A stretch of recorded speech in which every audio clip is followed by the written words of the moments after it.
पहले हमें जाना है, ये जो मटेरियल आईडी है, टोटल 10 आईडी रहते हैं।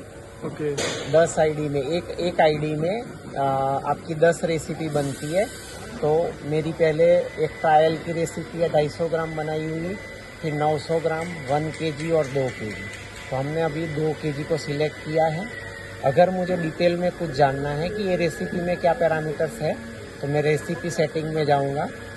तो ये मेरा टारगेट है।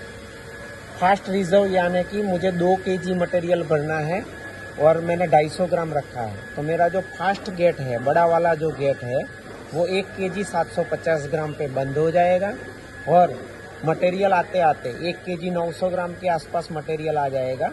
और स्लो रिजर्व में हम लोगों ने 26 ग्राम रखा है, यानी कि 2 केजी 974 ग्राम पे मेरा फाइनल फिलिंग बंद हो जाएगा। और जो इनफ्लाइड वेट होगा, जो गेट बंद होने से वेइंग हॉपर के बीच में, वो माल गिर के मेरा 2 केजी कंप्लीट हो जाएगा और मटेरियल डिस्चार्ज होगा।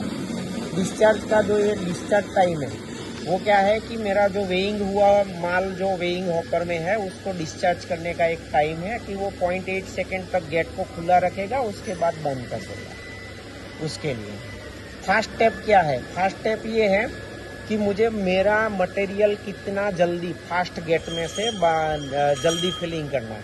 तो मैं सपोज 800 रखूँगा तो मेरा बड़ा गेट खुलेगा, अगर मैं 600 रखूँगा तो और छोटा कम हो जाएगा, और 400 रखूँगा तो और छोटा हो जाएगा।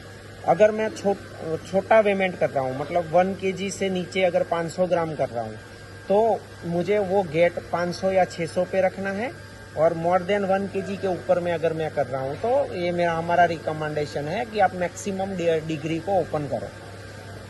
सेकेंड वेटिंग टाइमर है कि भाई मेरा वेइंग कंप्लीट हो गया, उसके बाद हॉपर को डिस्चार्ज करने के लिए हम लोग VFFS को एक कमांड देंगे कि हॉपर रेडी। उसका एक टाइमिंग है। और मल्टीपल डिस्चार्ज यानी कि ये सिंगल डिस्चार्ज नहीं चलेगा, ये फीचर्स में एक ही डिस्चार्ज चलेगा।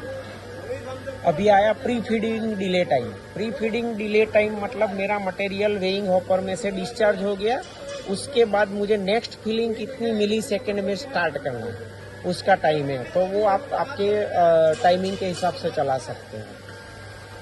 डिले बिफोर अनक्लिप हमें हमारे ऑपरेशन में यूज में नहीं लेना है। ये अगर सपोज हम लोग बैक क्लैंप अनक्लैंप करते हैं तो ही काम आता है। तो ये हम लोग बेसिकली 0 रखेंगे। AB इंटरलॉक यानी कि मेरा हेड B है तो यहाँ पे B रखना है, अगर मेरा हेड A है तो यहाँ पे A रखेंगे।